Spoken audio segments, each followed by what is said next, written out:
Okay, I'm going to get started by welcoming all of you guys. Welcome to Wat Tung Yu. Nice to see all of you guys here. Welcome to everyone who's joining online as well.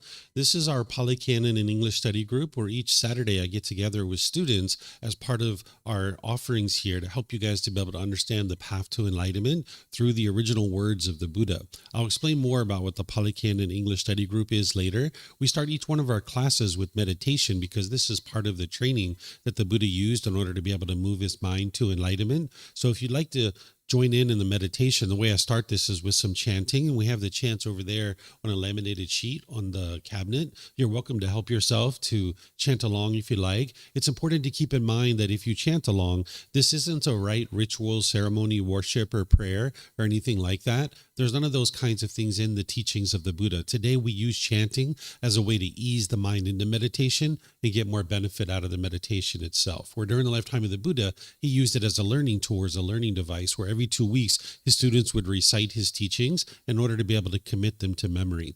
After the chanting, I'm going to come in with some guidance to be able to guide you in the meditation. Then there's going to be a period of time of quietness where we're all meditating, everyone here at the temple and anyone joining online. Then we'll come out of that with some more chanting. And then that's where I'll start today's class. So take whatever position is comfortable for you. I'm going to start with the chanting. Again, you guys are welcome to join in, and then I'll come back in with the guidance afterwards.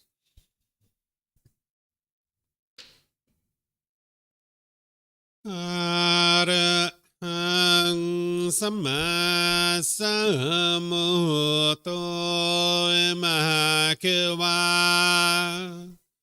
Bhutang Mahakewanang Abhivateyami Savakato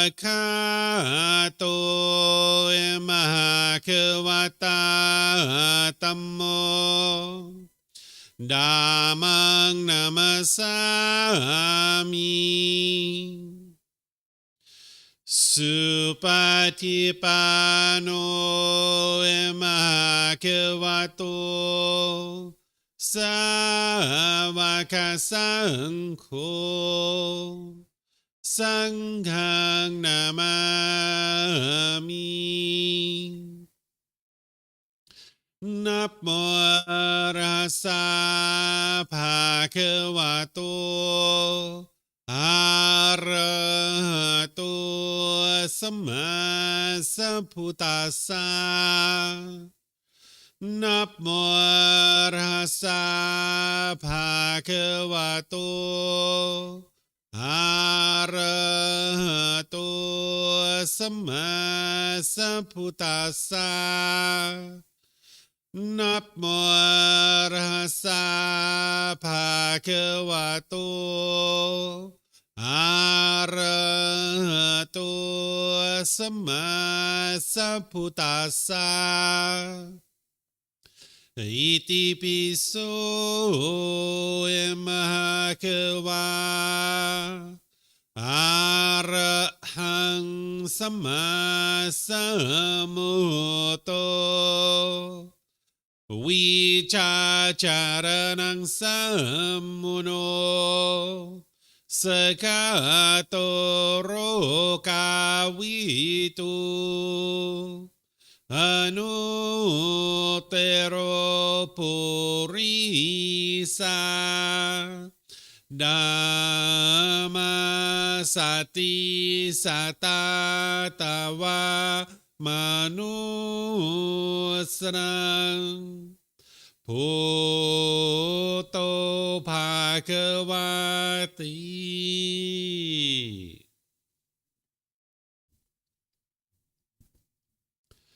Okay, with the lower body and hands and arms comfortable, and the upper body erect. Just close the eyes and start breathing in through the nose and out through the nose. Here you're just looking to establish the breath, a nice, natural, steady, consistent breath. Not forced or controlled, just a gradual inhale through the nose, experiencing the full breath. And then whenever you're ready, exhale out through the nose. Breathing in and out.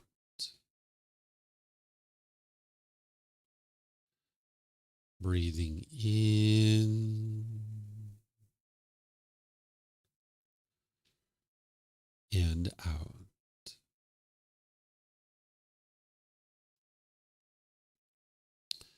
Your breath may not match up with the guidance that I'm providing, and that's okay.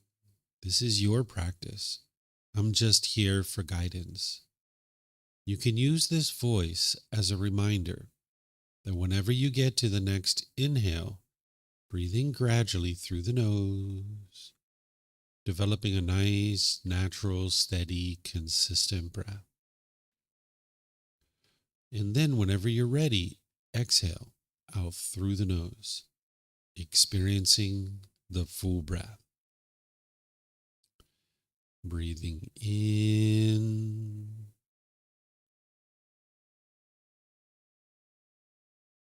and out.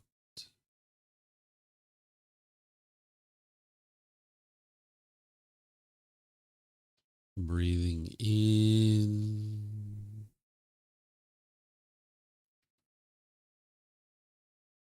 and out.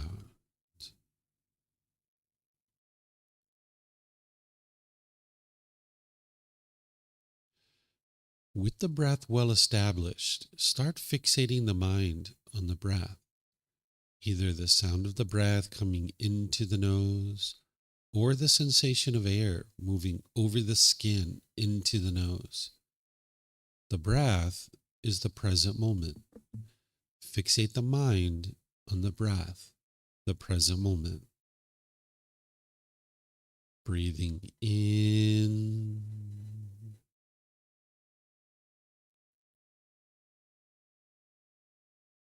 and out.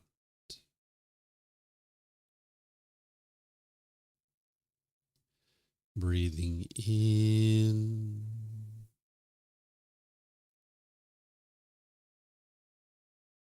and out.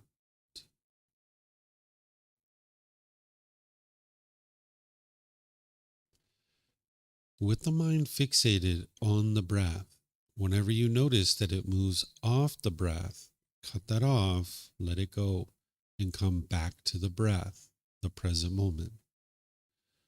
No need to observe the thought, analyze it, judge it, or even try to figure out where it's coming from. Whenever you notice that the mind is moved off the breath, cut that off, let it go, and come back to the breath, the present moment. Breathing in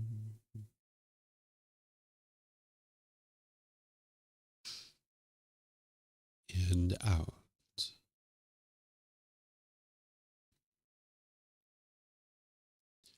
Breathing in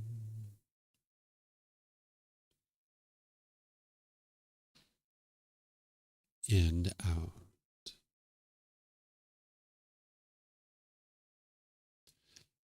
I'm going to be quiet now and let you do this work of focusing on the breath, cutting off and letting go anytime the mind moves off the breath. You have nowhere to go. There's nothing to do. No one needs you right now. This is your time to focus on the breath. Breathing in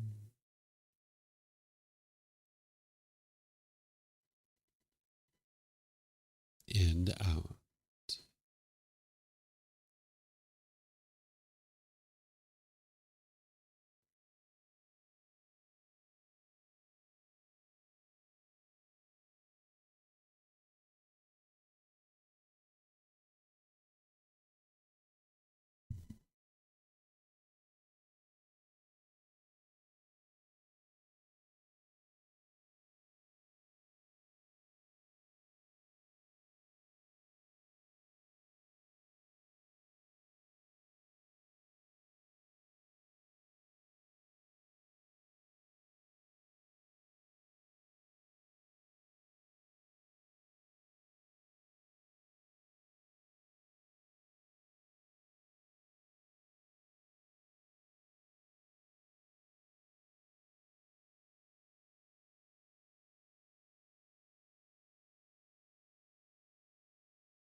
อะหังสัมมาสัมพุทโธมหาเขวาโอตังมหาเขวันนังอภิวาเตมิสวากขาโตมหาเขวตาตัมโมดามังนามาสามิสุปฏิปันโนมหาเขวโตสาวกสังโฆสังฆังนามามินับโมตัสสะภะคะวะโตอะระหะโตสัมมาสัมพุทธัสสะนับโมตัสสะภะคะวะโตอะระหะโตสัมมาสัมพุทธัสสะนับโมตัสสะภะคะวะโตอะระหะโตสัมมาสัมพุทธัสสะอิติปิโสมหาเขวาอะระหังสัมมาสัมพุทโธวิชาจารนังสัมมุโนสกขาโตโรกาวิตุอนุเตโรปุริสาดามาสติสัตตาตาวามนุสรังพุทโธภาควาติ Okay, if you guys would like to slowly make your way out of meditation. Once again, welcome to everyone here. Welcome to everyone who's joining online as well. As I was sharing, this is our Pali Canon in English study group, which is a unique type of program because all of our other programs, I teach for like a traditional style of teaching where I teach for 15, 20, 30 minutes, and then I open up for questions, teach another 15, 20, 30 minutes, open up for questions. And that's the way I do all my other retreats and programs and courses. In fact, on Sunday, it's a really great time for people who are just getting started out because what we do is each Sunday I go chapter by chapter in this first book of our book series, where I give a talk on each one of the chapters here. And in a 7-month period, you can actually slowly but gain a foundation in the path to enlightenment. What I do in this program, though, is a bit different. What we do here is we study the original words of the Buddha from all the other books, volumes 2 through 13. And today we're actually in volume 5, chapters 21 through 30. This volume is titled The First Stage of Enlightenment, helping students to understand all about this first stage of getting to enlightenment. There's multiple stages, but the first stage is a very important place to be able to get to with training your mind. So what I do is I invite students here at the temple or anybody joining in Zoom to be able to read this first chapter, and then after somebody reads the chapter, I'll share some teachings on that, and then I'm going to open up to any and all questions you have, whether you're in Facebook, YouTube, or Zoom. You can ask questions by putting that into the comment section, or in Zoom, you can electronically raise your hand, unmute your microphone, and ask any and all questions that you like. If you're here and you would like to either read or ask questions, we have microphones for you guys in the white bowl there in the middle of the room, and there's one up here. If you just get a microphone and press the gray button, you'll see the lights come on. And if you hold this up to your chin, we'll be able to hear you here at the temple, and they'll be able to hear you online as well. If you speak here without a microphone, they won't be able to hear you online. And then you can keep these microphones with you because you might have more than one question, or someone around you might have a question, and you can just share it with them. And if you're not using it, if you could turn it off, that'll be helpful so we don't get feedback through the speakers. So is there anybody here or online that would like to volunteer to read this first chapter? You can see they're actually quite short. Is there someone here that would like to read that, or someone online? Yeah, Rachel, sure.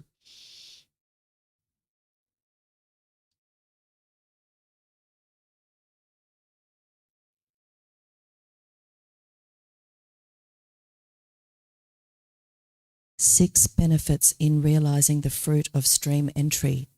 Monks, there are the 6 benefits in realizing the fruit of stream entry. What 6? 1. One is fixed in the wholesome teachings. 2.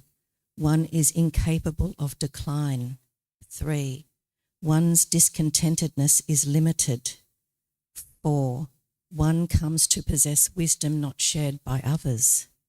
5. One has clearly seen causation. 6. One has clearly seen casually arisen objects. These are the 6 benefits in realizing the fruit of stream entry. Okay, thank you, ma'am. So stream entry is the first stage of enlightenment. There's 4 individual stages. The mind is actually enlightened when you get to the 4th stage. When your mind is in the 4th stage of enlightenment and the mind is enlightened, you'll experience complete peace, calm, serenity, and contentedness with joy. There's no longer any discontent feelings in the mind. The mind will have eliminated all of its anger, sadness, frustration, irritation, annoyance, guilt, shame, fear, stress, anxiety, loneliness, boredom, shyness, resentment, jealousy. None of that exists in the mind by the time you get to enlightenment. Oftentimes people think that it's the outside world that's causing these feelings, but it's actually what's going on in your own mind. Your own mind is causing your own anger, your own frustration, your own guilt and shame and fear and all these other discontent feelings, and you can eliminate it. And that's what the Buddha actually figured out, is how to eliminate this through training of the mind. Not only will your mind be peaceful, calm, serene, and content with joy and have eliminated those discontent feelings, but you'll notice there's focus, concentration, clarity, and deep memory, because your mind will be performing optimally by the time you get to enlightenment. You've uprooted certain pollutions that the Buddha discovered that are in the mind, and as you uproot those pollutions, you'll see the mind performs more optimally. You'll notice your personal and professional relationships are really blossoming, that you don't have bitterness and harshness and hostility in your mind anymore. And because you're not putting that out, you won't see that coming back to you. So you'll see all your relationships really improving. Again, that bitterness and harshness that you have, you might think other people are causing that, but it's actually your own mind that's doing that. When you're being bitter, harsh, and hostile, it's coming from your own mind. It's the lack of wisdom that the mind has, and you're choosing to treat other people that way. And when you treat other people that way, that's what comes back to you. By the time you get to enlightenment, you won't even be capable of having a bad mood. You will have eliminated the causes and conditions that produce that. Your mind will just be completely peaceful and joyful, cheerful, bright, glad, and uplifted at all times.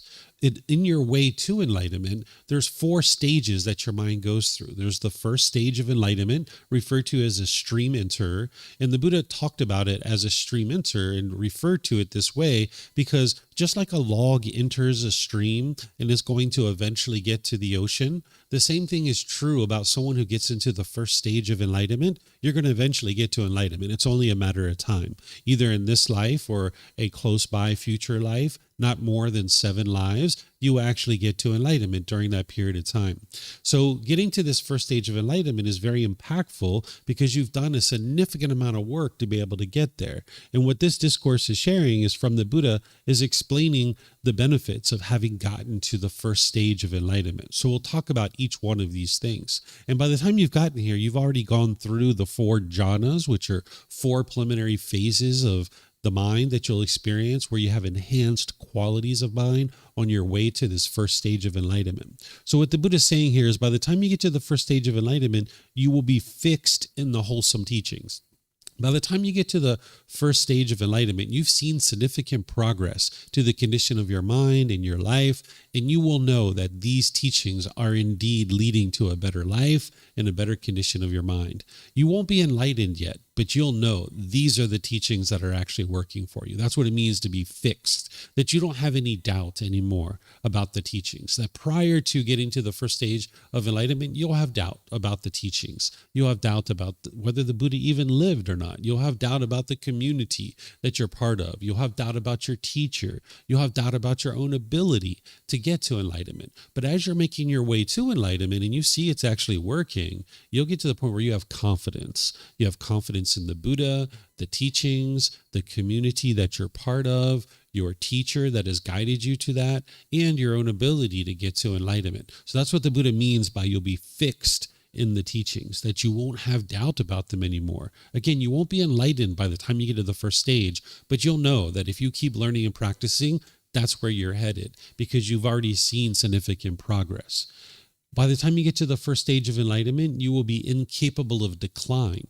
What that means is that you'll have seen significant progress to the mind, and it won't be able to regress backwards, that your mind will stay in that first stage of enlightenment or beyond, but it won't go backwards. It won't regress. So you'll see that as part of your development on the path. And what we mean by not regressing is that by the time you get to the first stage of enlightenment, you'll have a certain amount of concentration and focus. You'll have a certain amount of mindfulness where you've developed awareness of the mind, certain qualities like this. You won't be capable of declining backwards. There will only be forward progress for you. Also, one's discontentedness is limited. By the time you get to the first stage of enlightenment, your discontentedness that you once experienced when you were off the path to enlightenment, it's a mere fraction of that now. Because if you were, say, bitter and harsh and hostile and frustrated and agitated and annoyed and all those kinds of things prior to getting on the path to enlightenment, by the time you get to the first stage of enlightenment, that's really minimized. It's really shrunk down because you've done a significant amount of work at that point. There's still more work to do, but you've done a significant amount of work to get to that first stage of enlightenment. So your discontentedness has really become minimal. I mean, there's still discontentedness there, but it's not what it was when you were off the path to enlightenment. Then one comes to possess wisdom not shared by others. In order to be able to get to the first stage of enlightenment, you're going to need to cultivate a significant amount of wisdom about the path to enlightenment. And what the path to enlightenment is helping you to understand the natural laws around you. The Buddha is teaching you not rules and commandments. He's not teaching you rites and rituals, ceremonies, worship, and prayer and things like this. He's teaching you about the natural laws and how the world truly works and how your mind actually works. And you'll have wisdom about the world and how your mind works that other people don't have. There'll be certain challenges that your friends and family will be having that to you, you look at it and it's just so simple and it's just so easy. But to them, they're really struggling and they think it's like one of the worst situations maybe that they've ever experienced. And you can look at it and you can see that it's so simple. And this is where you got to keep your conceit in check because you'll have ego and arrogance and pride and measuring and comparing, which is part of the pollution of the mind. And when you're becoming more and more wise and you see the people around you don't have that wisdom, your conceit can really come in. So you're going to have wisdom that other people don't have about the world and how the world functions. Because when you have stress and anxiety and frustration and all these other discontent feelings, that's because you're living in a world that you don't understand, that your mind is lacking wisdom. And now your mind's struggling to live in this world because you don't understand it. Just like when we didn't understand the natural law of gravity, we struggled and had difficulties with that. We fell down, we hit our head, we bumped our elbows, we cried. But slowly but surely, we cultivated wisdom about the natural law of gravity. And now we don't struggle with it anymore, right? We can ride bicycles, we can get on ladders. Where we were like 3 years old, we couldn't do that kind of stuff, right? So now we've awoke or we've cultivated wisdom about this natural law of gravity. But there's other natural laws that are affecting you, whether you're aware of it or not. And that's what the Buddha is helping you to be able to understand. And when you cultivate that wisdom, not believing it, because with belief, you don't know what's true or false. You're just believing it because somebody convinced you to believe it or you convinced yourself to believe it. You need to learn, investigate, and examine the teachings. You need to reflect on them to verify if they're true or false. And then you need to practice them, integrating them into your day-to-day life. And that's where you really cultivate the wisdom and see what is true and what is false. And now as you cultivate more and more of that wisdom, other people around you aren't going to have that wisdom. And they're going to be struggling. and they're going to be having difficulties, and you're going to see that. So that's where you need to keep your ego in check, that you don't give unsolicited guidance to other people, that you don't just step into their life and start trying to tell them what they should or shouldn't be doing, but instead you just continue to cultivate your wisdom and help people as they request that help. So you're going to have wisdom that other people don't have. When the Buddha says one has clearly seen causation, what he's talking about here is that you've clearly seen the natural law of karma. He talks about this in his other teachings. Here he's just calling it causation. But what he's teaching you, and the main natural law that you're awakening to, is the natural law of karma. Some people call it karma. This is the Sanskrit version of that word, where the Pali version, which the original teachings of the Buddha in the Pali language, uses the word karma. What this means is cause and effect, or action and result, the results of your decisions. It's nothing mystical or magical. It's not about punishments and rewards. It's not about who's to blame or who's at fault. There's no being or entity overseeing this and deciding who gets what. Literally, what the natural law of karma is a sequence of events. It's the results of your decisions. Whenever you make decisions wisely or unwisely, you're going to experience wholesome karma or wholesome results, or you're going to experience unwholesome karma or unwholesome results. And by the time you've gotten to the first stage of enlightenment, you will have clearly seen this natural law and know that it's true, because that's what you would have been studying on your way to this first stage of enlightenment. You won't be fully awake by the time you get to the first stage of enlightenment, meaning you won't have cultivated 100% of the wisdom on the natural law of karma, but you have clearly seen it. You will know that it's true. That, for example, if you went outside, I don't recommend this, but if you went outside and you punched someone in the face, what do you think is going to happen? They're probably going to punch you back, right? Or they're going to pull out a gun or a knife, or their friends or their family are going to attack you, or the police are going to come arrest you. That's your unwholesome karma from making an unwise choice. Whenever you cause harm to someone, harm is going to come back to you. You can't cause someone else to be discontent, but you can cause them harm. Meaning, if you cause harm to someone's physical body, to their material possessions, or their reputation, there's going to be harm that comes back to you. This is the natural law of karma, of cause and effect, or action and result. Likewise, if you go out into the world and you're loving and kind and polite and respectful to people, what do you think is going to happen? People are generally going to be loving and kind and respectful to you. That's the natural law of karma, of cause and effect. And by the time you've gotten to this first stage of enlightenment, you would have clearly seen this. There's no such thing as good luck or bad luck. Many people talk about that. There's no such thing. Everything is a cause and effect. Everything you experience is a result of decisions that you experience. There's no such thing as destiny or fate. Some people think that their life is predetermined, and whatever they experience, it's predetermined for them. No, it's not. Everything that you experience is based on decisions that you make moment to moment. Some people think that what they experience is from God or some entity called the universe, and these entities are actually controlling what you experience on a day-to-day basis. This is untrue. And some people blame what they experience on other people. They think that it's because of other people that they experience what they experience. So these are the lack of wisdom that the unenlightened mind will have, is it'll attribute what it experiences on a day-to-day basis to either good luck or bad luck, or destiny or fate, or God or some entity called the universe, or it'll blame other people for what they're experiencing. The last thing the unenlightened mind really is truly interested in doing is accepting responsibility for its own decisions. The mind's ego, the conceit, wants to blame what it's experiencing on someone else.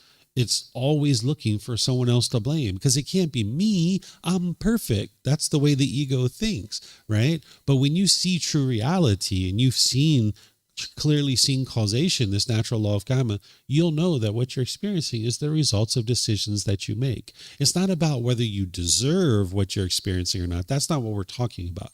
It's just helping you to be able to see that anything you experience is coming from decisions you make.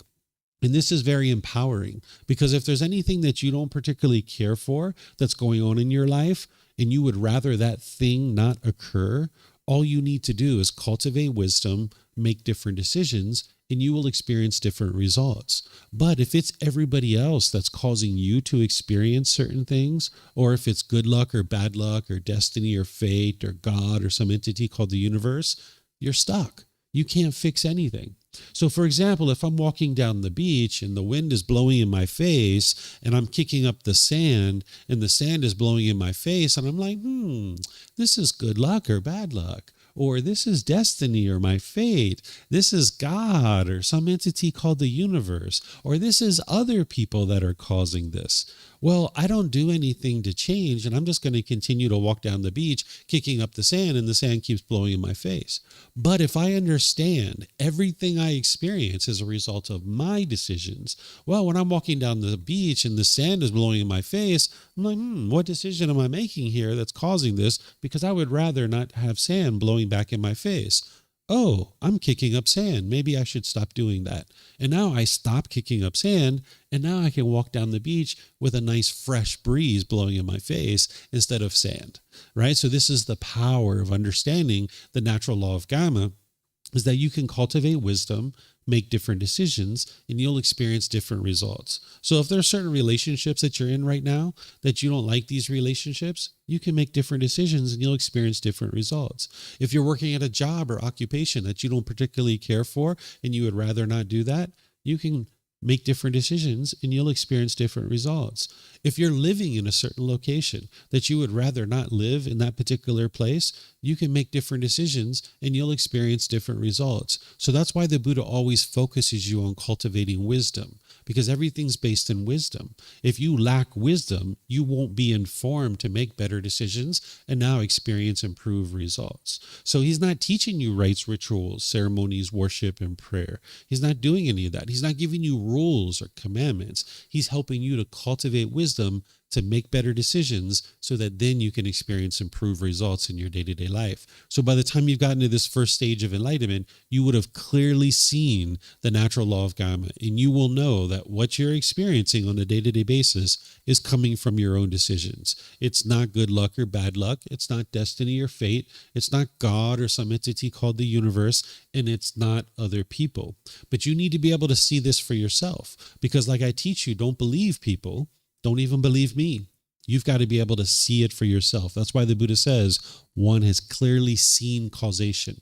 He's not saying one will clearly believe in causation. He's saying you've seen it with your own eyes and you've cultivated the wisdom. That's what that means. Then he says one is clearly seen causally arisen objects. What he's referring to here is dependent origination. This is the highest, most ultimate truth of the Buddha's teachings, where his beginning teaching, his very first teaching, is called the Four Noble Truths. In the Four Noble Truths, it's a very simple, straightforward teaching with 4 statements where he explains to you the problem in the mind, the cause of that problem, the elimination of it, and the path forward. And that's where you start. This is helping you to establish right view. But you need to do this with a teacher and with resources that are teaching you the true Four Noble Truths, because there's lots of different resources out there, but they're not all actually teaching what the Buddha originally taught. These books and everything that I share with you guys, all available at no cost. It has the original words of the Buddha on these important topics. So the Four Noble Truths gives you like a little window into understanding the unenlightened mind. And it kind of gets right to the heart of the matter. It helps you to understand that the reason why the mind experiences feelings like anger, sadness, frustration, and others is because of craving, desire, attachment. The mind is having longing, yearning, and chasing after the objects of its affection. And the mind is happy when it gets what it wants and what it expects, but the mind doesn't get what it wants. It experiences painful feelings. Essentially, the unenlightened mind is craving permanence. That if you want permanence, which is what the unenlightened mind does, it can only be happy when it gets what it wants. But the thing is that you live in an impermanent world, that everything's constantly changing. So as long as your mind is craving permanence while you live in an impermanent world, you're going to constantly be discontent.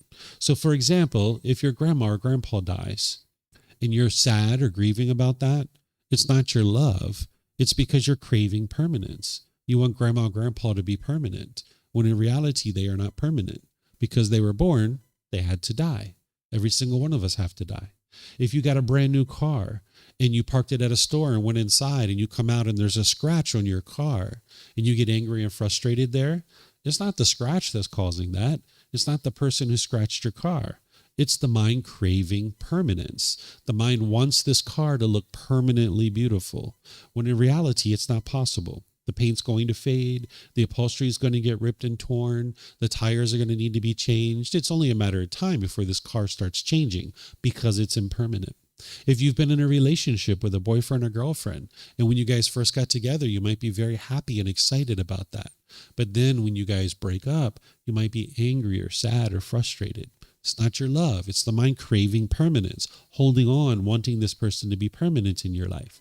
If you get your clothes out of the washing machine and you see they're ripped and torn and you're frustrated about that, that's your mind craving permanence. These clothes are not permanent, right? They're going to deteriorate over time. So I could give you example after example, right? You show up to the airport and you're really excited to go on a trip and you think your plane's leaving in 1 hour, but you read the screen and it says it's leaving in 3 hours, that it's been delayed, right? And now you're frustrated or angry. That's the mind craving permanence. You want every airplane to take off on time, right? So the Four Noble Truths gets to the heart of the matter, that it's craving, desire, attachment that's causing these discontent feelings. But then when you study dependent origination, which is having clearly seen causally arisen objects, these are 12 interlinking steps that actually lead to discontentedness.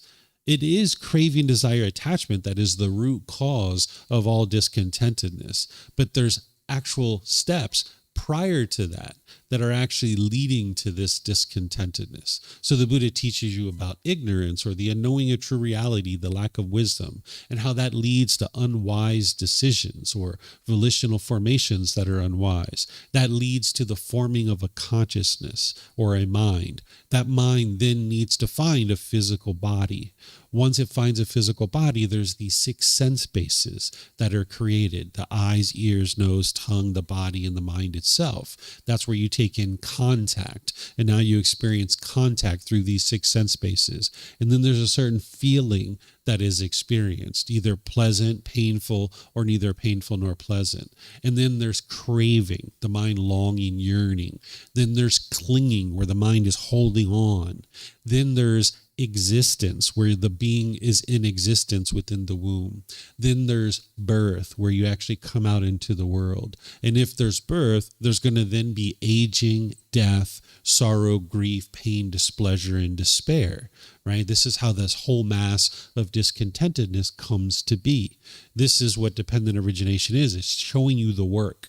So if you've ever had a math teacher where you took a test and you just put the answer to the test, 45, and you handed that in, and your teacher's like, show me your work. And you're like, oh, okay, I didn't know you wanted my work. And now you go back to your seat and you show them all your work and how you got to the answer, 45. Well, the 45 is the Four Noble Truths. That's showing you the heart of it, right? The work is dependent origination. It's showing you all the detail of exactly how the mind gets to this discontentedness. How do you experience discontentedness?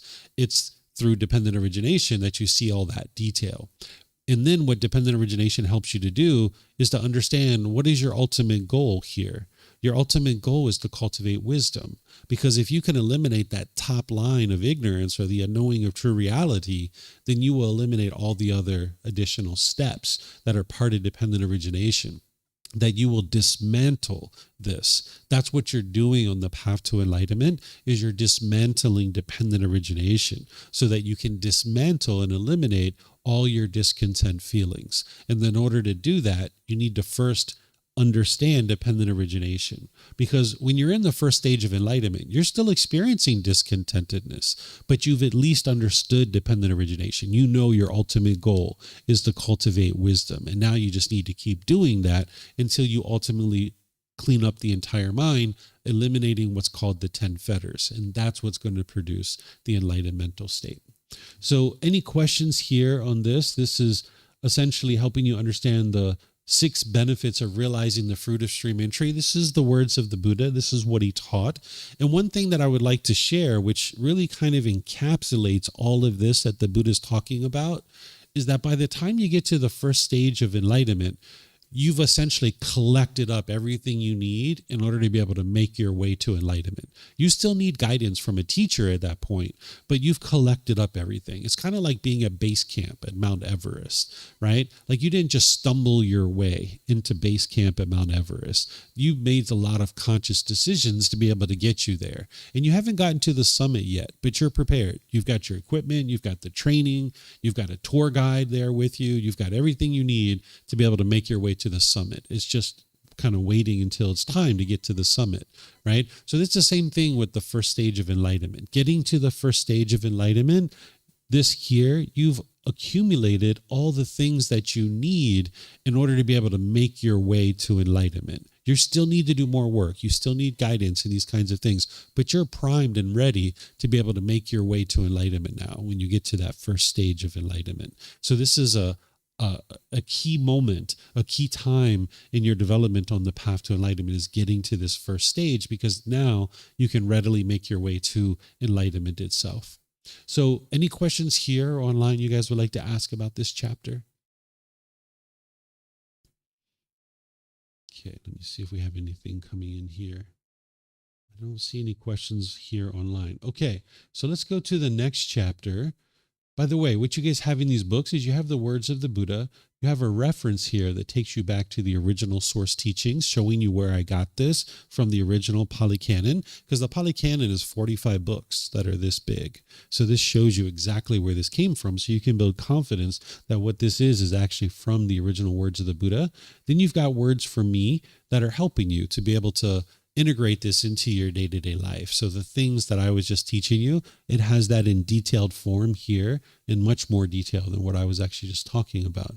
So see, I was talking about conceit and how that's important to keep in mind. So it's got all those details here for you. Okay, so this is now chapter 22. Is there someone who would like to read that?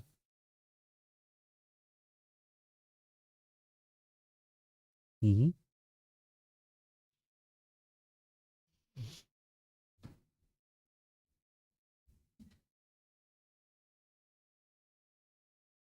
Cold? Yeah, I just turned down the aircon.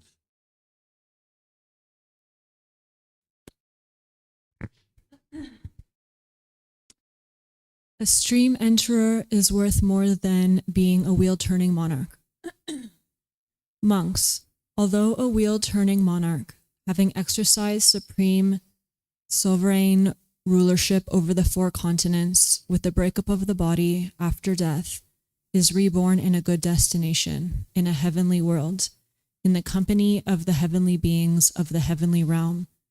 And there in the Nandana Grove, accompanied by an entourage of heavenly nymphs, he enjoys himself supplied and endowed with the 5 chords of heavenly sensual pleasure. Still, as he does not possess 4 things, he is not freed from hell, the animal realm, and the realm of afflicted spirits, not freed from the plane of misery, the bad destinations, the nether world. Although, monks, a noble disciple maintains himself by lumps of alms food and wears rag robes, still, as he possesses 4 things, he is freed from hell, the animal realm, and the realm of afflicted spirits, freed from the plane of misery, the bad destinations, the nether world. What are the 4? Here, monks, the noble disciple possesses confirmed confidence in the Buddha thus: the Tathagata is an Arahant, perfectly enlightened, accomplished in true wisdom and conduct, fortunate, knower of the worlds, unsurpassed leader of persons to be tamed, teacher of heavenly beings and humans, the enlightened one, the fortunate one. He possesses confirmed confidence in the teachings thus: the teachings are well expounded by the perfectly enlightened one, directly visible, immediate, inviting one to come and see, applicable, to be personally experienced by the wise. He possesses confirmed confidence in the community thus: the community of the perfectly enlightened one's disciples is practicing the wholesome way, practicing the straight way, practicing the true way, practicing the proper way. That is, the 4 pairs of persons, the 8 types of individuals. This community of the perfectly enlightened one's disciples is worthy of gifts, worthy of hospitality, worthy of offerings, worthy of respectful salutation, the unsurpassed field of merit for the world. He possesses the virtues, moral conduct, dear to the noble ones, unbroken, untorn, unblemished, unblotched, liberating, praised by the wise, not misunderstood, and leading to concentration. He possesses these four things. And, monks, between the obtaining of sovereignty over the four continents and the obtaining of the four things, the obtaining of sovereignty over the four continents is not worth a 16th part of the obtaining of the four things. Okay, thank you, ma'am. So first, let's talk about what a wheel-turning monarch is, so you'll understand that. You know, we were talking about what a stream enter is. That's the first stage of enlightenment. Someone who's done significant inner work and growth and development, getting to this first stage where your discontentedness is significantly diminished and you've cultivated a significant amount of wisdom to be able to get there. A wheel-turning monarch is someone who's in a position of leadership, who's leading a large population of people, who is guiding them based in the teachings of the Buddha. So like during the lifetime of the Buddha, it was a monarch. It was a king or a queen or somebody like this who maybe had 50,000 people in their kingdom or 100,000 people in their kingdom. And they were guiding this population based on the teachings of the Buddha. Like maybe when somebody was stealing, maybe they had a certain thing that they would do in order to be able to help that person to be able to understand stealing is unwise. Or maybe if they were lying, maybe they had some way of actually helping that person as part of their kingdom to understand that lying is unwise. So that would be a wheel-turning monarch, someone who could influence a large population of people through kind of governing over this population of people, in doing so through the teachings of the Buddha. Today, we could think of this, yes, as a king or a queen, but we could also think of it as a prime minister or a president, or even just like a boss in a company. You know, like there's some companies that are a couple hundred people large, or you know, even bigger than that, or even a company of 10 people. You know, if you're guiding this group of people and making decisions in your company based on the teachings of the Buddha, this is going to be very helpful for those people because you're basing your decisions on the teachings of the Buddha. So that's what a wheel-turning monarch is, somebody who's in a position of leading a large group of people, and now they're making decisions based on the teachings of the Buddha.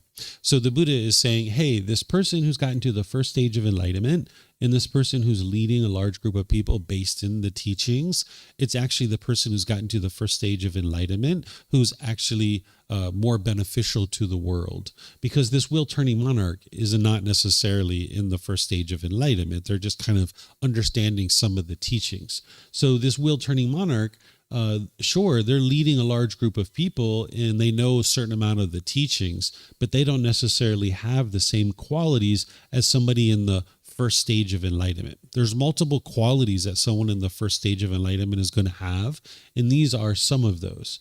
What the Buddha ultimately is talking about here is he's talking about someone who's in the first stage of enlightenment, that they actually are free from the lower realms of existence, that they're no longer going to be born in the hell realm, the animal realm, or the realm of afflicted spirits. This is the lower realms. That once you get to that first stage of enlightenment, you've become a better and better human being through cultivating your mind. And that's why if you die in that first stage of enlightenment, you will come back into the human world. You're not going to be reborn into the lower realms.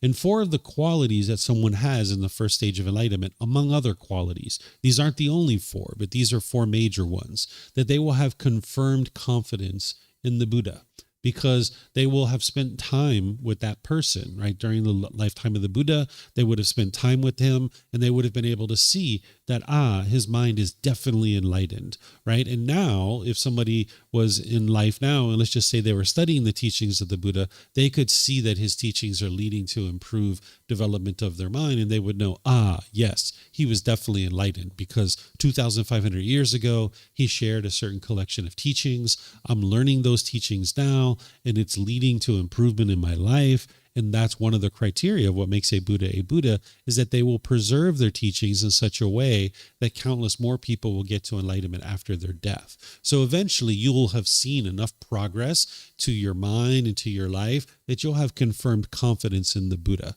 that he definitely existed and that this person was definitely enlightened. Because here you are, 2,500 years later, learning his teachings and it's benefiting you. Then you'll end up having confirmed confidence in the teachings themselves because you would have learned them to a certain degree and you would have implemented them in your life, and you can see the improvement to the condition of your mind in your life. So you will have confidence in those teachings. You won't have doubt anymore by the time you get to the first stage of enlightenment. Then you'll have confirmed confidence in the community that you're part of, because in order to be able to get to enlightenment, you'll have a teacher and you're going to need to learn from that teacher, but you're going to need to learn from other members of that community too, because you might see someone practicing generosity and you're like, oh, wow, I really like how he or she did that. That was very nice or very polite. I think I would like to do some of that too. Or you'll see somebody speak with certain wise speech where they're very polite and kind and friendly and respectful. And you'll be like, oh, I think I would like to start integrating some of that into my life too. So you're going to learn the teachings formally from a teacher, but you're also going to learn informally through just kind of observing other members of a community. So that's why it's very important that you're part of a community, that you're not just out there in a cave trying to get to enlightenment by yourself. It's not possible to just go out into a cave and get to enlightenment by yourself. You will never get to enlightenment that way. You're going to need to be part of a community. So you will have confirmed confidence in a community because you will have seen that they're practicing the wholesome way, the straight way, the true way, the proper way, right? Because there's many people in the world that are out there doing different things, calling what they're sharing as the path to enlightenment. But if you're actually learning the true teachings and you're seeing that progress, you'll know that it's those teachings in that community that is helping you to be able to get to enlightenment, and you'll have confidence in that. Then, as a person in the first stage of enlightenment, you'll also have a certain amount of wholesome moral conduct that you will be practicing, because you would have needed that in order to be able to get to the first stage of enlightenment. Because what you're doing by practicing good, wholesome moral conduct, you're not following rules or commandments, but instead you're actually eliminating certain pollutions that are in your mind that are hindering you from having things like concentration and focus and clarity and things like this. So for example, if someone's out there lying a lot and doing a lot of lying, there's a certain amount of craving, desire, attachment in your mind. The mind's longing, yearning, and you're having to keep all your lies straight from one person to the next, to the next, to the next. This is going to hinder you from having crisp, clear mind. You're going to lack concentration. You're going to lack focus. Or let's just say you're out there stealing or using drugs or intoxicants and things like this, using substances that cause heedlessness. That's going to produce a difficult state of mind for you as you're doing those kinds of things. But as you improve your moral conduct, this is decreasing your craving, your anger, and your ignorance, or the unknowing of true reality. These are the pollutions of the mind. And as you do that, you're going to see improvement to your concentration and your focus. You're going to see improvement to the condition of the mind in terms of discontent feelings. So the moral conduct that the Buddha is teaching you is to be able to eliminate the pollutions of your mind. It's not to create this set of rules, because there's no rules in the teachings of the Buddha, because rules are black and white. It's always do it this way and never do it this way.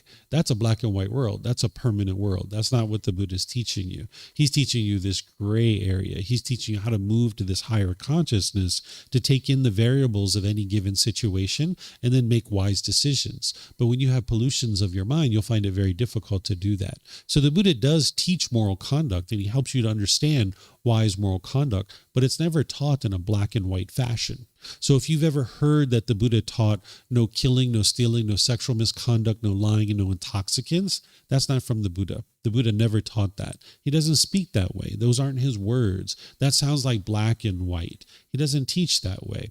So if you learn his moral conduct, he's helping you to understand how to navigate the world full of all these variables, and helping you to get rid of the pollution of your mind through the cultivation of wisdom and being able to see what's wise and unwise. And by the time you've gotten to this first stage of enlightenment, you will have improved your moral conduct to a certain degree. It's still not perfect yet, but you've still improved it to a certain level of degree at this point in the first stage of enlightenment. And these four qualities which is part of being in the first stage of enlightenment, the Buddha is saying this is superior, this is more beneficial to the world than even being a wheel-turning monarch. You could be ruling over 50,000 people or 100,000 people, or nowadays, if you're a president or prime minister, it's millions of people that you're ruling over, right? During the lifetime of the Buddha, there was only 100 million people in the entire world, right? So the kingdoms were somewhat small, right? Well, now we have countries by themselves that are more than 100 million people, right? So if you're ruling over a large population of people, or you have these qualities, this is actually much more helpful to the world, because if you have confidence in the Buddha, you're going to learn his teachings more and more, training your mind, causing less and less harm to other people. And now you'll be part of a community where other people can learn from you, and they can see what it is that you're doing to improve your life and improve your mind, and you're practicing an improved amount of moral conduct where you're causing less and less harm to others. One of the most beneficial things that you could ever do for the world is to work on your own mind. Oftentimes when people are thinking about the difficulties and struggles in the world, they want to run out into the world and they want to change everybody else. Well, the thing that would be most beneficial for you in the world would be to change yourself. Don't go out and try to change the world. Change yourself. Stop causing harm. Stop being bitter and harsh and hostile to people. Stop doing all the things that are unwise. That's what's going to improve the world. And if each individual person chose to focus on their own mind and training their own mind, the world would become a better place. But that's not where people usually like to start. People want to go out in the world and change everybody else, right? They don't want to change themselves. They want to change everybody else. You'll never get to peace and joy that way. So if you really are interested in helping the world, work on your own mind. That's essentially the underlying message here, is work on your own mind, right? So this wheel-turning monarch who's out there guiding other people, a large population of people, through the teachings of the Buddha, okay, that's helpful, that's nice. But if you work on your own mind and you develop confidence in the Buddha, the teachings, the community, and you improve your moral conduct and how you interact with others, that's a big benefit for the world. So any questions on this one here? Yeah, Rachel. We got two Rachels here today. Australian Rachel. Canadian Rachel. G'day. Can you just explain the significance of the words wheel turning? Is it a metaphor or? Yeah, so this wheel behind me, this is called a Dhamma wheel. And it's said that when a Buddha awakens to enlightenment, that they turn this Dhamma wheel. It's figuratively on their head. It's not a physical thing, but it's figuratively on their head. So when a Buddha gets to enlightenment, they will reach up with their right hand and they will turn this Dhamma wheel counterclockwise as a signification of humanity entering into a new era, entering into a new civilization where now the wisdom that is led to the enlightenment of that Buddha, it is now available to everybody else in the world. So humanity has entered into this new era. So a Buddha is turning the wheel and moving humanity forward. That's what a Buddha is doing. So a wheel-turning monarch is essentially assisting a Buddha to be able to bring their teachings into the world and turn that wheel and bring humanity into a better era. Yeah, that's why it's called a wheel-turning monarch. Okay, so let's see what our next one is, chapter 3. Is there someone who would like to read this one? This is chapter 23. Pam? Sure, go for it. Cannot be alteration in a stream entry. Monks, there may be alteration in the four great elements, in the earth element, the water element, the fire element, the wind element. But there cannot be alteration in the noble disciple who possesses confirmed confidence in the Buddha, in the teachings, in the community. Therein, this is alteration, that the noble disciple who possesses confirmed confidence in the Buddha might be reborn in hell, the animal realm, excuse me, or in the realm of afflicted spirits. This is impossible. Monks, there may be alteration in the four great elements, in the earth element, the water element, the fire element, the wind element. But there cannot be alteration in the noble disciple who possesses the virtues dear to the noble ones. Therein, this is alteration, that the noble disciple who possesses the virtues, moral conduct, dear to the noble ones, might be reborn in hell, in the animal realm, or in the realm of afflicted spirits. This is impossible. Okay, thank you, ma'am. So this is kind of piggybacking off of that first discourse where the Buddha talked about how there can't be regression of the mind, there can't be decline for someone who's in the first stage of enlightenment. This is just a little bit more detailed on that, and kind of a little bit more explanatory. What he's saying is that there can be alteration in these four great elements. This is how they described all material objects during the lifetime of the Buddha, is through the four great elements: earth, water, wind, and fire. Every single material object is a combination of these four things. So, for example, the bones of your body, that's the earth element primarily. But there's also a certain amount of water in a bone. Very little, but there is some, right? There's a certain amount of fire element or lacking of fire element, because fire element is about the heat and temperature.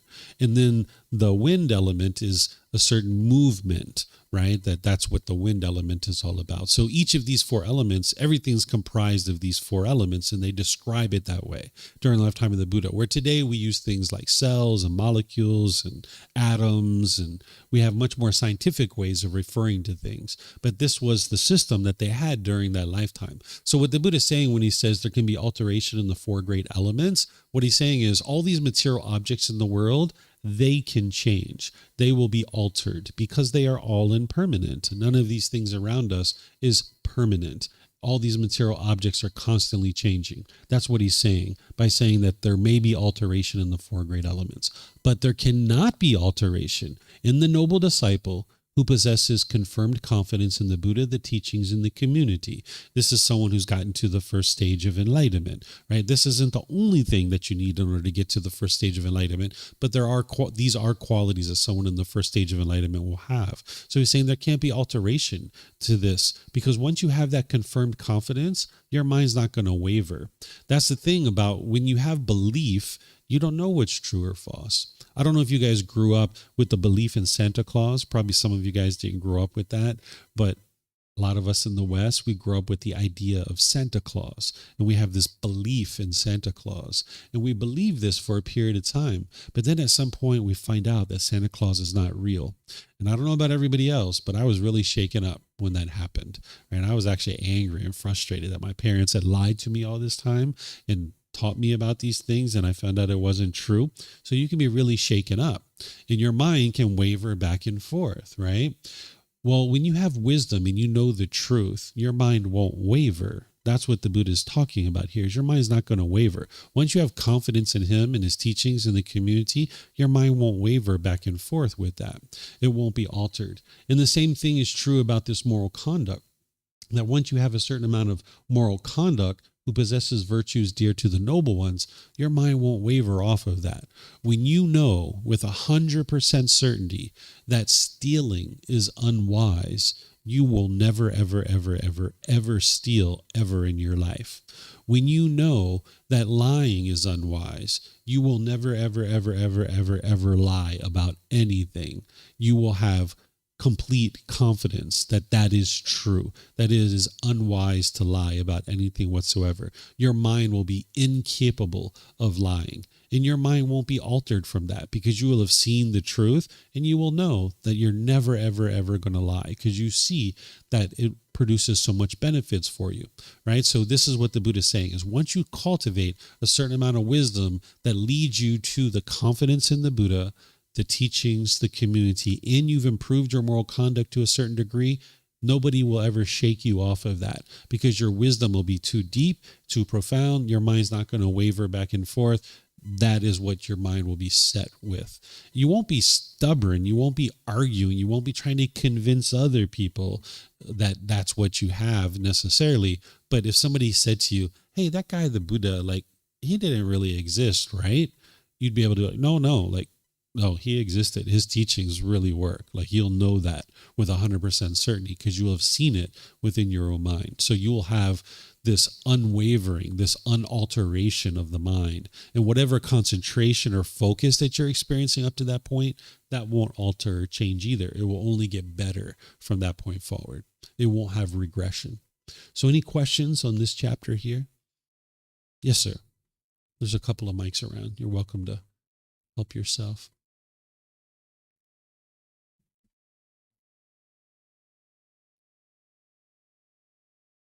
Oh, sorry. My question is about how, from the theory of, or what the Buddha taught about the truth, how do we define the truth? For example, for me, I'm a non-believer. For me, the existence of as a Jesus or like Allah for the Muslim people, for them, that is truth. But for me, it's not true. So how do we define the truth through the wisdom of Buddha?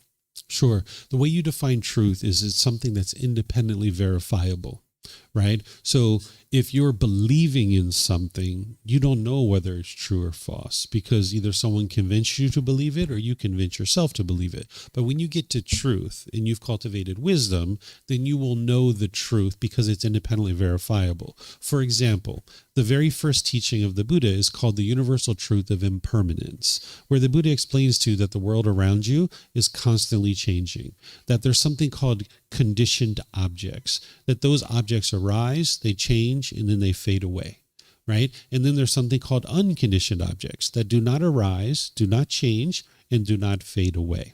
So anything that you can see, hear, smell, taste, anything that comes in contact with the body or any thoughts or ideas that go through the mind, these are all impermanent. They are constantly changing. The Buddha is teaching you about the world around you, okay? So that's just a little bit of the teaching. And we call this a universal truth. And we know that it's 100% true. But that's what I know, and that's what other people know. But in order for you to know that it's true, you've got to independently verify it. And if it's independently verifiable, then you can get to a point where you now have no truth and you have wisdom. So you can look around the world and you can independently verify this. You can ask yourself, this body that you have, is it permanent, meaning it's always the same and it's never changing? Or is this body impermanent, meaning it's constantly changing? What would you say? For me, it is impermanent for sure. It's impermanent, right? It's constantly changing because we get taller, we get shorter, we get bigger, we get smaller, we get pimples, wrinkles, moles, we get teeth that grow in, then they fall out, and then we get new teeth that come in, and then, different things like this is constantly changing. What about the weather? Is the weather permanent or impermanent? Impermanent. It's impermanent, constantly changing. What about your relationships? Are they permanent or impermanent? Impermanent. Impermanent. What about your bank account? Impermanent it's as well. Impermanent, right? So we could go on and on and on and on, right? So this is wisdom. Now you can cultivate the wisdom and know the truth. And you can do this more if you need to, but this was just a little bit of me helping you. You can cultivate this wisdom and truth to know that all the things around you in the material world are impermanent. They're constantly changing. And now that's wisdom. That is truth that you have. And you need that wisdom to then be able to go to the next step, which the Buddha ultimately teaches you, that your mind craves permanence while you live in an impermanent world, right? So now you can verify that and you can look at it and you can be like, oh my gosh, yeah, when my mom or my grandmother or my brother or sister died, I was discontent because my mind was holding on and craving permanence. When I went to the airport and my flight was delayed, I was discontent because I was craving permanence. When my car got a scratch on it and I saw it, I got frustrated and angry. That was craving permanence. So you can verify each one of the things of the teachings of the Buddha, and that's how you get to truth. That's how you get to wisdom, because there's no belief in his teachings, including the cycle of rebirth and all these things like the hell realm, afflicted spirit realm, the heavenly realm. Right now, you might not have the wisdom of how to verify those things, but if you learn the teachings slowly but surely, you can get to a point where you have. independently verified those things. Because the Buddha has this whole collection of teachings, and you're going to need to go step by step and verify each individual thing. And then you're going to need to start making decisions through those teachings. And that's how your mind's going to then essentially get upgraded to this new operating system where your mind now operates differently than an unenlightened being. And that's where the peace and the joy comes, because now you understand the world.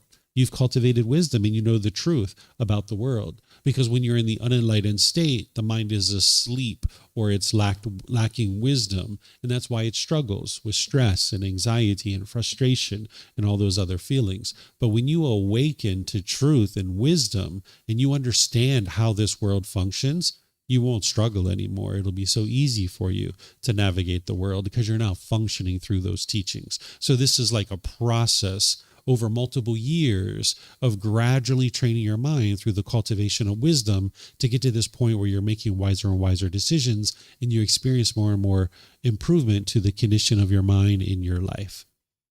Thank you. Mm-hmm. You're welcome. Okay. I don't see any other questions anywhere. So let's see. Let me see what the next chapter is. Okay. So actually, this goes really well along with what we were just talking about. So maybe we'll study this one and then we'll finish for today. Is there someone who'd like to read this? Would you like to read it? Yeah, this goes really well with the thing we were just talking about. 6 cases of incapability by one accomplished in view. First discourse. Monks, there are these 6 cases of incapability. What 6? One accomplished in view is, first, incapable of considering any conditioned phenomenon, thing, as permanent. 2, incapable of considering any conditioned phenomenon, thing, as pleasurable. 3, incapable of considering any phenomenon, thing, as self. 4, incapable of doing a grave act that brings immediate results. 5, incapable of resorting to the belief that purity, enlightenment, comes about through superstitious and auspicious acts. 6, incapable of seeking a person worth of offerings outside here. These are the 6 cases of incapability. Okay. Thank you, sir. So there's 4 discourses here in a row that the Buddha is explaining the 6 cases of incapability by one accomplished in view. So there's something called establishing right view, which is what you do through the Four Noble Truths when you first get started on the path to enlightenment. But then as you develop further on the path, you get to a point where you've had accomplishment in view. This is beyond just establishing right view. And these are 6 things. And there's 4 discourses, so a total of, what is the math? 24 things that a person who's accomplished in view would be incapable of. So for example, here, this first one, a person who's accomplished in view would be incapable of considering any conditioned phenomenon as permanent, meaning that they would have cultivated the wisdom of the universal truth of impermanence, that they would have looked around the world and they would see, oh yeah, everything around me is impermanent. They would have cultivated that wisdom and they would see that for themselves, that they would have independently verified it, and now they have that as wisdom. They would be incapable of considering anything around them as permanent because they can see all conditioned objects are impermanent. They would be incapable of considering any conditioned phenomenon as pleasurable. What the Buddha means here is not that by the time you get to enlightenment, you're not enjoying things, because you're surely enjoying life. You're actually enjoying things way better in the enlightened mental state than you ever did in the unenlightened mental state. But what he's saying here is that you would be incapable of seeking pleasure in some conditioned experience. So for example, right now you might go to the movies and you're so excited to go to the movies and you just can't wait to get to the movies and you're so excited to get there. And then when you show up and you find out that the place had a flood and it's closed and you can't watch your movie, you're going to be sad or frustrated. Or you even go to the movie and then maybe the movie didn't meet your expectations and you feel like you wasted your money and you wasted your time and now you're frustrated, right? So what that's coming from is that your mind is longing, yearning, and trying to seek pleasure outside of yourself. And you can only experience pleasure if it's something outside of yourself. And then if you don't get what you want, your mind's going to end up in the painful feelings. So by the time that you get to the point of accomplishment in view, you're no longer seeking pleasure externally. You understand that it's unwise. I'm sorry, you still might be seeking pleasure externally, but you at least have the wisdom to know that these things externally are not pleasurable. That's not where you're going to get your pleasure. Where you're going to get your pleasure is from inward pleasure. That's where the mind experiences enjoyment, where there's not conditioned pleasant feelings. So this is sometimes a challenging one for people to understand, because in the unenlightened state, you're chasing after things in order to get pleasure. If you get more money in your paycheck, you will be happy and excited about that. Or if your best friend is coming to visit you this weekend, you will get happy and excited about that. Or if you get to go watch this new movie that just came out, you will get really happy and excited about that. But then if you're not doing that, the problem is that your mind will swing to the other side. So if your boss says, hey, the company's going through some financial difficulties, we need everybody to take a 15% reduction of their salary, you might be frustrated or angry. Or if your friend calls you up and says, hey, I've had a change of plans, I can't come see you this weekend like I originally thought, you might be frustrated or angry. Or if you have some other thing that's happening that your mind's not getting what it wants, your mind can experience this painful feelings. So in the time you get to accomplishment in view, you understand that these external things isn't what's producing pleasure. You get a new camera, you get a new computer, you get a new car. Your mind's not chasing after those things thinking like, if I can just get that thing, everything will be perfect in my life.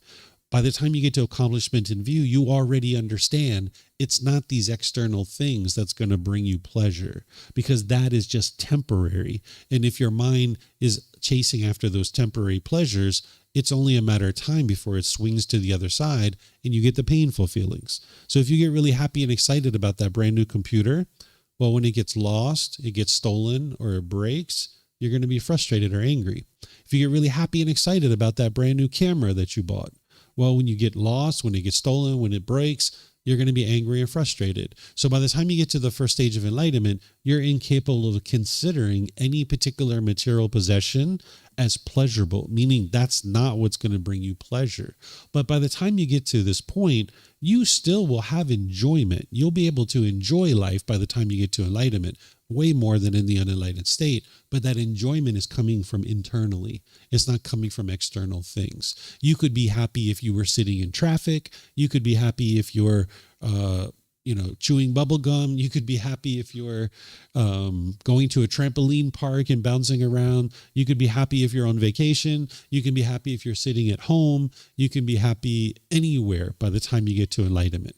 But in the unenlightened state, when you're chasing after pleasure, you can only be happy if you're getting what you want. And by the time you get to accomplishment in view, you won't consider these external things to be what would be wise for you to be able to experience pleasure. Sometimes people think, if I just get that new phone, everything's going to be perfect in my life. If I can just get that boyfriend or girlfriend, everything's going to be perfect in my life. If I can just get more money, this is the mind chasing pleasure externally.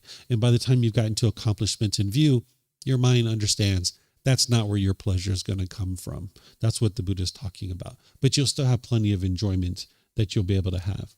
Same thing, that you won't be able to consider anything to be a self, because the mind will have eliminated its understanding that there is a self here, that you would have realized non-self. By the time you get to accomplishment in view, you no longer have what's called personal existence view, that you understand that there is no self. This body is not you. This mind is not you. The decisions that you make is not you. This deals with the personal existence view, which some of you guys have studied, but I won't go into that unless you guys ask questions. The fourth one here is incapable of doing a grave act that brings immediate results. What the Buddha is talking about here is doing things like killing your mother or your father, killing an enlightened being, harming a Buddha, things of this nature. It's actually in one or two more discourses after this. We call these the 5 heinous crimes, or some people call it the 5 heinous crimes. I don't usually call it that, but other people call it that. It sounds like a pretty strong thing. Actually, while I'm here and we're talking about this, why don't I just go forward and actually show it to you guys? It's down here, right here, that you'd be incapable of depriving your mother of life, your father of life, an otter hunt, that's an enlightened being. You'd be incapable of causing harm to a Buddha, creating division in the community, or actually, these are the 5 heinous crimes right here. This is just a different one. So this is 5 acts that bring immediate results. If you killed your mother or father, that would bring immediate results, because those people are typically the ones who are most interested in seeing you experience wonderful things in life, and they're going to be there to help guide you and mentor you in life, right? So if you were to kill your mother or father, you're immediately going to experience unwholesome karma in that situation, because these people are no longer going to be interested in seeing you experience beneficial results, and you don't have those people in your life to be able to help you. If you killed an enlightened being, that's going to bring immediate results, because that person is now not going to be available in order to be able to help other people to get to enlightenment. And you're not going to be able to experience in learning that wisdom to get to enlightenment. If someone actually shed the blood of a Tathagata, that's a Buddha, that's going to bring immediate results for the entire world. That if there was a Buddha in existence and somebody actually harmed that person then isn't going to be able to help countless people get to enlightenment. And then if you create division in the community, it's like creating separation and arguments and problems in the community.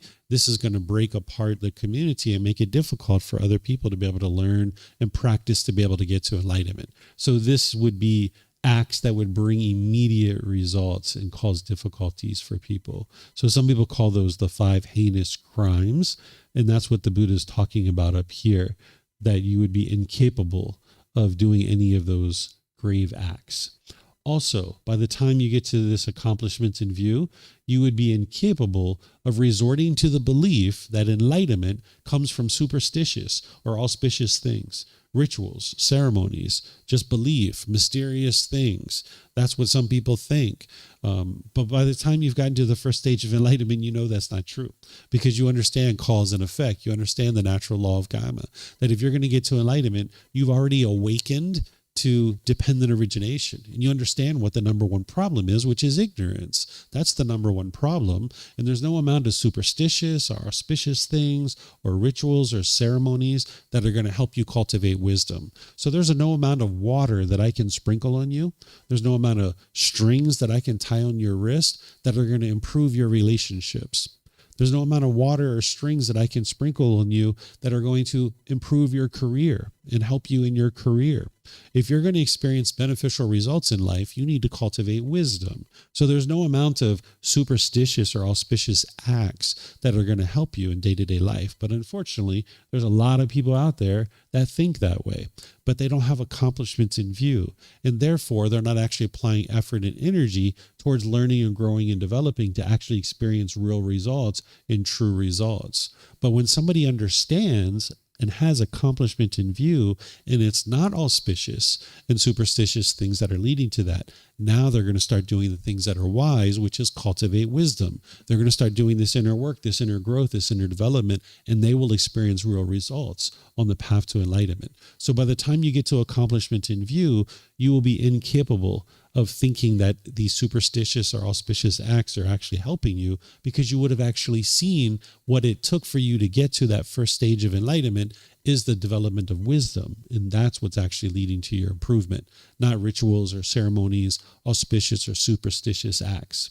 And then lastly, the Buddha talks about being incapable of seeking a person worthy of offerings outside of here. What he's talking about is his community, because you might think that during the lifetime of a Buddha, that he's the only game in town, that he's the only person that's teaching. Because if you live during the lifetime of a Buddha, you'd probably like to actually learn from that person, right? But not everybody understands who a Buddha is during that person's lifetime. There's not any outward characteristics that determine who is a Buddha or who isn't a Buddha, right? So there were other teachers who were teaching during the lifetime of the Buddha, but he knew that it was his teachings that were leading to enlightenment, not other people.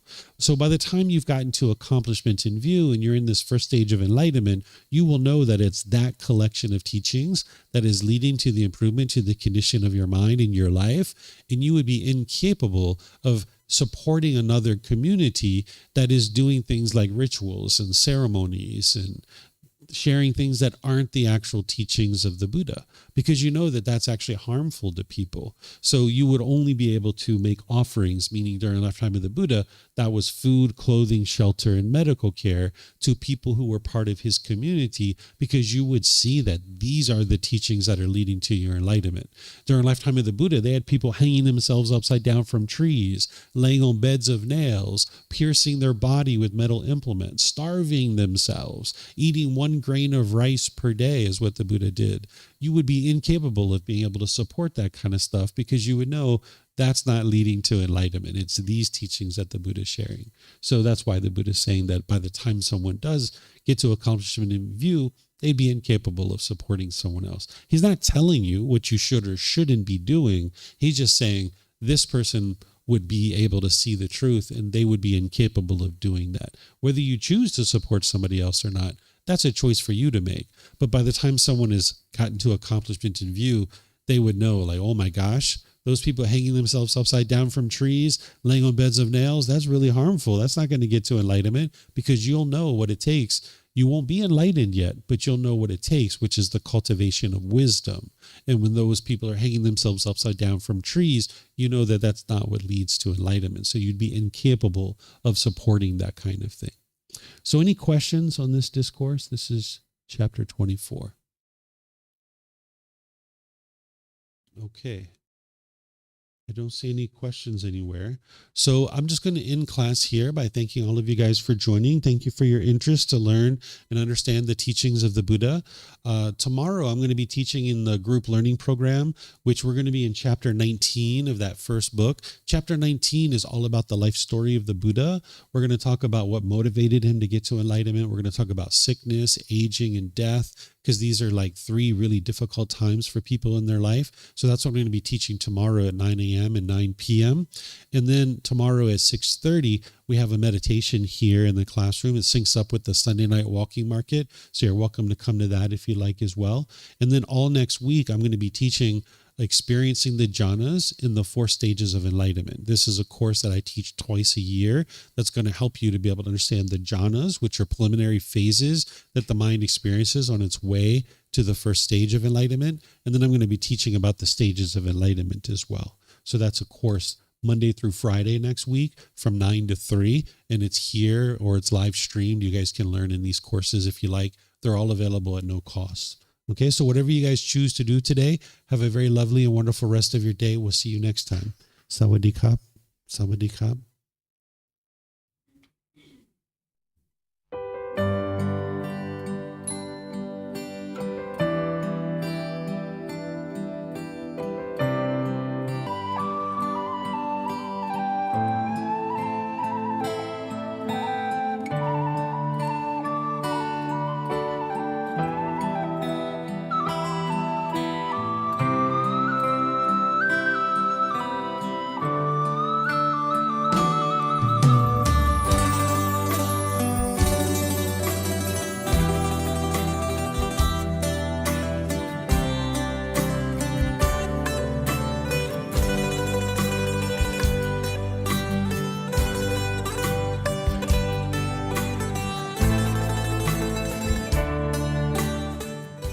Thank you again for watching. Enjoy your meditation.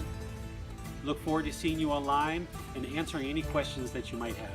Thank you so much.